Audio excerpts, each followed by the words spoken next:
Hi, I'm Scott Sinclair, Senior Analyst at ESG, and I'm joined today by my colleague Mark Bowker, and we're discussing VMworld 2020. Mark, why don't you kick us off? So what did you see this year at VMworld? Anything interesting? I didn't see any people, right? I've been going there for over 14 years, and it was very different, right, with this it being online this time. I mean, I'm pretty impressed with a lot of the online events, so I think it's good. But think of it as an attendee, Scott, why these guys attend this stuff, right? It's to get certification. It's to get new knowledge that they can bring back to their company. And that's a little trickier when you aren't going in person. And, what's next for that VMware hero, right? Somebody that's kind of based their career on VMware and kind of became that virtualization specialist and kind of became that hero inside the organization. What's next for it, Scott? I mean, is it Tanzu? I mean, what is it, right? Well, first off, I think they went there for expertise in the tchotchkes. So, we're not getting the tchotchkes this year either. But, you bring up some really interesting points, because how deep can you get in your expertise from a virtual event? It's really difficult. And there are a lot of new things that are expanding. Tanzu is a perfect example. And I think that is an area where organizations can build their expertise, but it's going to be tricky. It is. I mean, it's interesting too, because even if you think of that IT professional, Tanzu ultimately means I need to step into a modern software pipeline, right? And if I was a VMware specialist, I was thinking virtualization plus infrastructure. Now I'm thinking virtualization, infrastructure, software development pipeline, multi-cloud. And it's like, wow, that's a lot for, these folks to take on. And it's not the same, days in the past where everything is well known and predictable.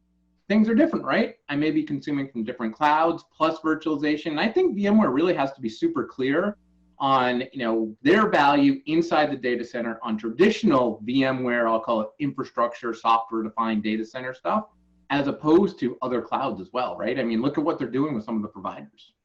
Yeah, and Mark, I think that's really where the opportunity comes is, if you're a VMware administrator or anyone in IT, right, you've seen your role expand incredibly in this time frame, and the amount of things you have to keep track of. We see this rise of digital initiatives, increased investment in DevOps.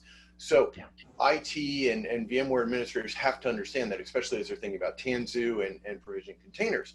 And also, you bring it up, is we live in this world where pretty much every IT environment spans both on-premises infrastructure as well as public cloud services. So VMware recognizes that, and they're spanning Tanzu into other public cloud environments. And we saw some of those announcements. There's only so much simplicity that VMware can expand to take the role or the responsibilities off of IT to free them up to learn all these new things. Yeah, I agree. I mean, Scott, you and I are obviously keeping track of, how do these cloud service providers and VMware remain top of mind inside the minds of an IT professional.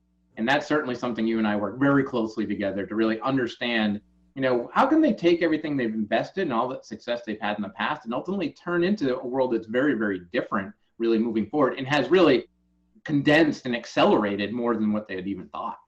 Well, and, you bring that up, and I can't help but thinking about the newly announced Project Monterey, which opens up a whole new set of options around infrastructure management and provisioning and how you control that. For those of you watching that may not be familiar, one of the things that the project allows you to do is VMware's partnering with SmartNIC vendors, right? They're allowing the ability to load ESXi on a SmartNIC now, because the SmartNIC has some processing in there, and you can actually provision. You can do a lot of things with that. I don't even know if VMware's really considered all the possibilities. But one of the interesting things is you can actually provision like virtual devices and open them up to other remote hosts part of the cluster. So now you're opening up this whole new world of IT architecture that really wasn't available before, which is nice. But there's a whole bunch of new things and options that you have to understand and incorporate into your IT architecture design to really maximize and leverage that value to be that hero your business needs you to be. Yep, totally agree. I think, we'll kind of keep on digesting some of this stuff, Scott, and certainly have worked and kind of even tuned our research just even since the recent event, right? So we'll continue to do so and really understand, what makes that next hero inside the IT organization. Yeah, and I think Mark, that absolutely that should be, our kind of, challenge or our focus moving forward. And I think it's something the industry should be focused on. For those watching, thank you for joining us. And for more of our coverage of VMworld 2020, please check out esg-global.com. Thank you.